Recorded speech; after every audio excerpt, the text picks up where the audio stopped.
जय गुरुजी संगत जी।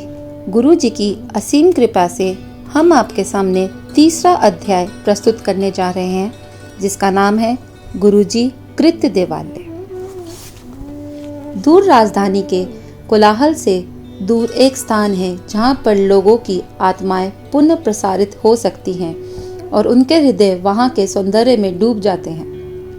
यहाँ पर वायु स्वच्छ है, डूब रही है और आंखें चमकते हुए श्वेत संगमरमर भवन के ऊपर काली चट्टान से बने हुए विशाल लिंग से साक्षात्कार करती है। लिंग संदेश देता है कि यह स्थान शिव का आसन है। गगन की ओर उभरता हुआ लिंग शिव धर्म, साधु भाव और एक नई धार्मिक चेतना की घोषणा करता है। प्रवेश करते ही ज्ञान एवं प्रतिभा के धनी गणेश की लघु मूर्ति आगंतुक का स्वागत करती है। उसके थोड़ा आगे बाहर उद्यान में एक अति सुंदर युवा शिव की प्रतिमा स्थापित है। कपूर गरम करुणवतारम संसार सारम भुज गेंद्रहारम सदा वसंत हरद्वार वृंदे भवा भवानी सहिंतम नमामि। उनके विशाल करुण से पूरत सुंदर नए नयन खुले हुए हैं। मुख अर्ध मुस्कान से आनंदित है और एक हस्त आशीष देने के लिए उठा हुआ है। वह एक अति विशाल कमल पुष्प पर विराजमान है और उनके सिर के ऊपर शेषनाग की छत्र छाया है।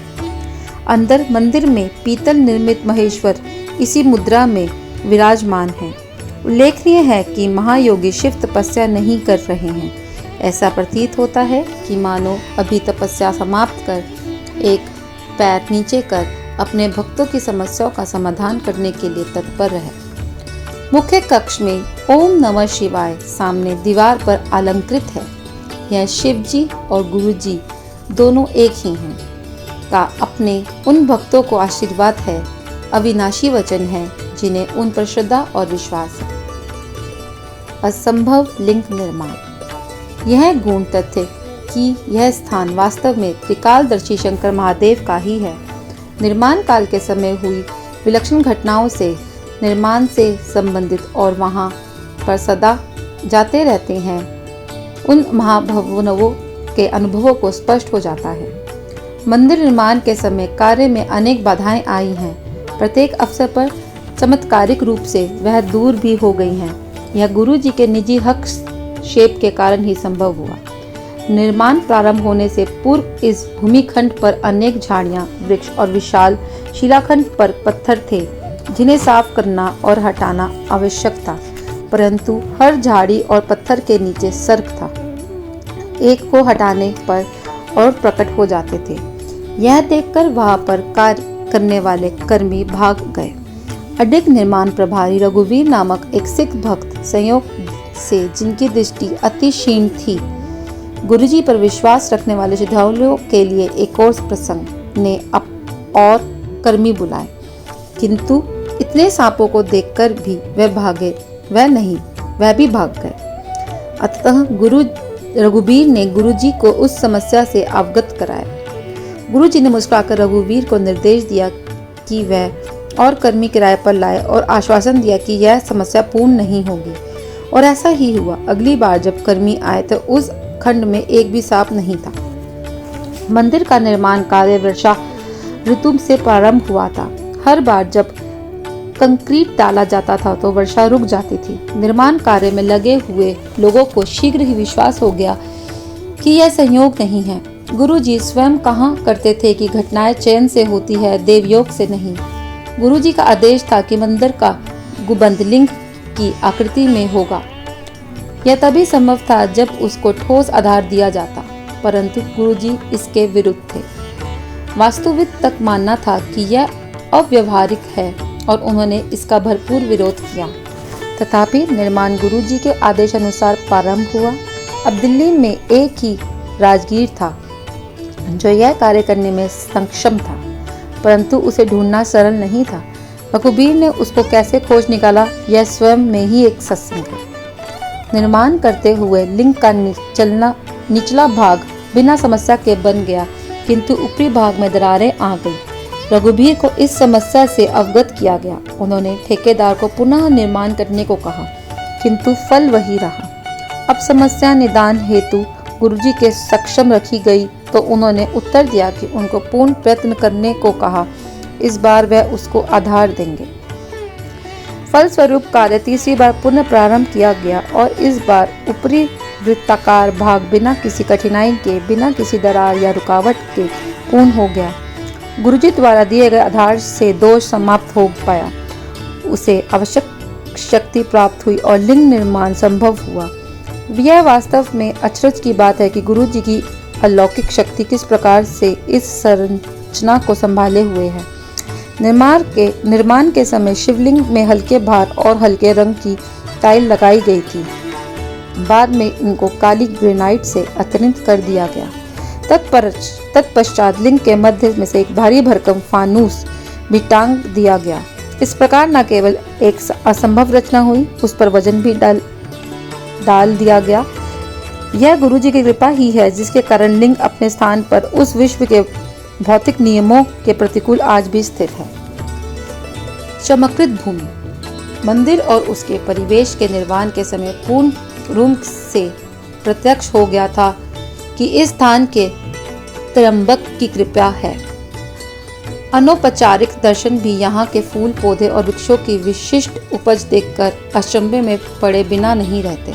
एक महिला ने अपने कृष्ण भवन के लिए खरीदे हुए फूल के कुछ बीज जब यहाँ पर उगने के लिए डाले तो वह देखकर आश्चर्यचकित रह गई कि उसका आकार अपने ही यहाँ उगाए हुए फूलों से दुगना था।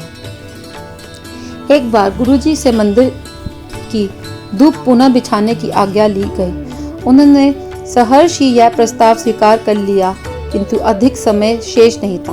मंदिर में एक आयोजन का समय बहुत निकट था। देवालय के माली ने तो अपना कार्य पूर्ण कर दिया था, पर धूप बिछाने के बाद यह स्पष्ट हो गया कि यह निर्णय दो कारणों से अनुचित था।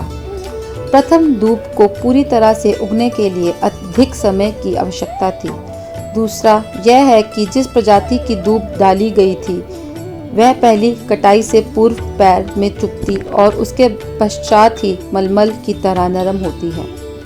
समय के अभाव में यह दोनों संभव प्रतीत हो रहे थे, किंतु कुछ ही दिनों में धूप की आश्चर्यचकित करने वाली वृद्धि को देखकर सब विस्मित रह गए। धूप की पहली कटाई आयोजन से काफी पूर्व करी गई और उपज इतनी अधिक थी कि आयोजन से पूर्व एक और कटाई आवश्यकता पड़ गई।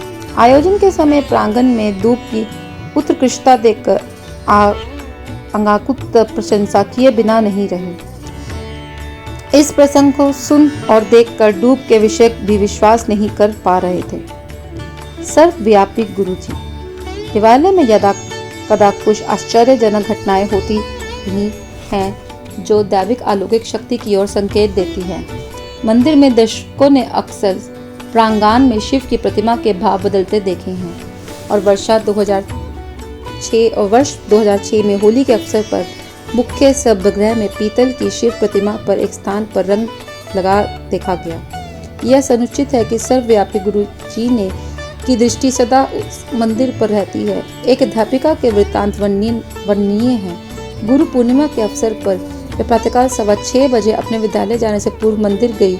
उस पवित्र दिन केवल माली ने उनको वहां पर अपने गुरु का अभिवादन करते हुए कहा, किंतु यह अध्यय सत्य है किसी और ने भी उनको वहां पर देखा था। जब वह गुरुजी के दर्शन हेतु अगली बार एम्पायर स्टेट आई तो गुरुजी ने उनको बुलाया और बोले कि वह गुरु पूर्णिमा के दिन सुबह 6 बजे मंदिर गई थी। वे अपने ध्यान में उनको देख रहे थे।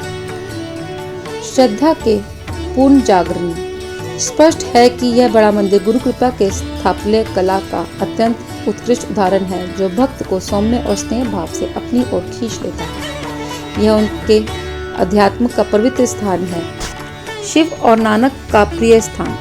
यहाँ एक ओमकार और ओम एक है और सदा एक दूसरे के प्रतिबिंब बने रहेंगे। यह मंदिर सृष्टि के रचयिता के प्रतीक बनकर मनुष्य की आत्मा का सदैव स्वागत करेगा। यहाँ पर समस्त आगंतुकों पर उनके आशीष की वृष्टि होती है और निरंतर होती रहेगी। दिव्य आभा यहाँ एक पर और अधिक तीव्रता से सदा प्रज्वलित रहकर अपने प्रकाश इस संसार में फैलाती रहेगी। आने वाले युगों में मानव जाति इस पवित्र पावन स्थल को धर्म के जन्म स्थल से पहचानेगी। हमारे जीवन काल में बड़े मंदिर को सर्वोच्च सम्मान प्राप्त होगा और नवीन धार्मिक चेतन का उदय होगा। यहाँ पर आशीष पाने वाले समस्त भाग्यवान पुरुषों, महिलाओं और बच्चों के द्वारा पूर्ण विश्व में सद्भावना और शांति के युग का शुभारंभ होगा। उल्लेखनीय है कि शिवलिंग का पुण्य स्थान हुआ है, उसका आरोहण आने वाली मुक्ति की उद्घोषणा कर रहा है।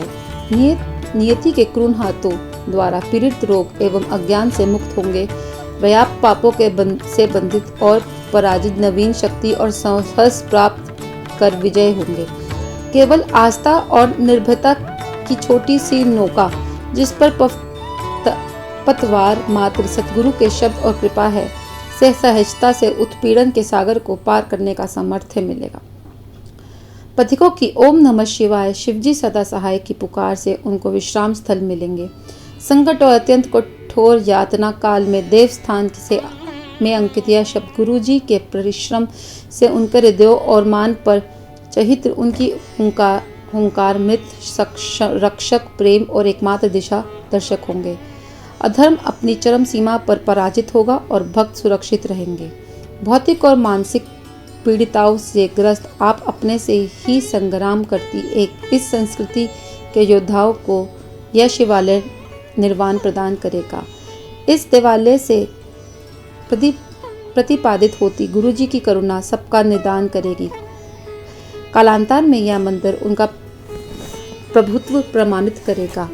वायुमंडल उनके शब्द सवत फैलाएंगे और उनकी इच्छा पूर्ति होगी। इस पृथ्वी पर यह देवालय सदा शिव की कृपा का चिन्ह रहेगा। आए इस पवित्र स्थान पर शिव कृपा से मन में अंकित हो सबकी अभिलाषाएं पूर्ण। सतगुरु रखे हमें सदा अपने ही शरण में। जय गुरु जी, शुक्राना गुरु जी।